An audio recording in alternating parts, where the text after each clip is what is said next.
So here is the easy way to cook steak, the proper way to cook any piece of meat.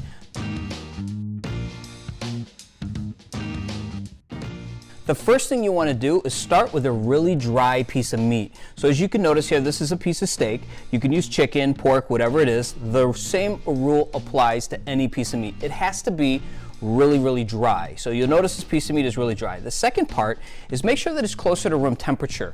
A lot of times people make the mistake of cooking cold meat, and what happens is when you put it in the pan, the piece of meat will end up warping. You don't want that to happen, almost like a piece of bologna. You put a piece of bologna in the pan, it bubbles up. The same thing will happen to a pork chop or a great piece of steak. So make sure it's room temperature so that when it sits in the pan, it doesn't just curl up. And the third part is make sure you always season your meat right before you cook it, because salt, here we have some pre-mixed salt and pepper. I'm gonna just season this right now.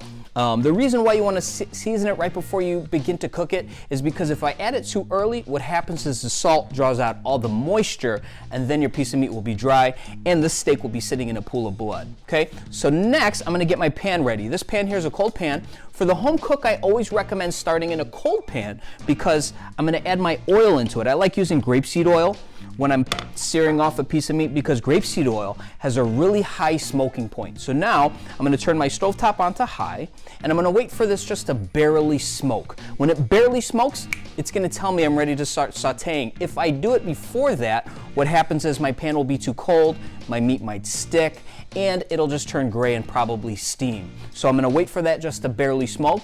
While that is going on there and getting heated up, I'm going to flip this over and I'm going to season the other side of this piece of meat here. Just a little bit of salt and pepper, both sides. I like using kosher salt.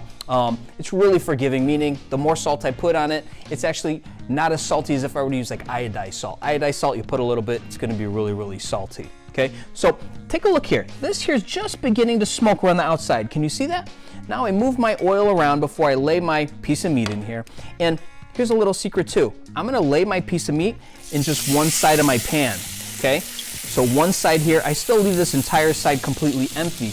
And the reason I do that is because when I flip my piece of meat over, what's gonna happen is it's almost like I'm cooking in a brand new pan. If I put it right in the middle and then I flip it over in the exact same spot, the underside isn't gonna get as caramelized as the first side. So number one, it's not gonna look as good, and more importantly, it won't taste as good. So you wanna make sure you put it on one side here.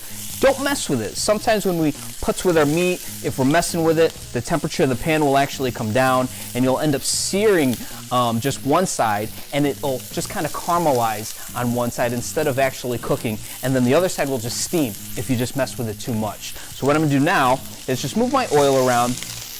I'm gonna take a look underneath, seeing if it's nice and caramelized. You know when you're ready to flip it when it begins to turn color just a little bit on the outside. And now look, when I flip this over, I can flip this over into the other side of my pan here, and it's almost like I have a brand new saute pan on this side.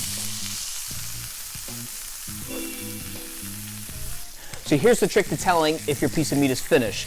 If you press on the fat part of your palm here, that's like rare. Once I put my pointer finger to my thumb, medium rare.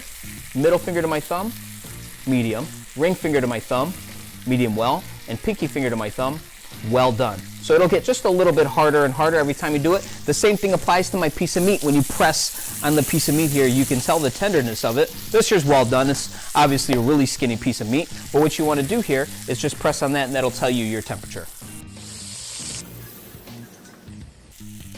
And there's our finished product, a seared piece of meat with great caramelization.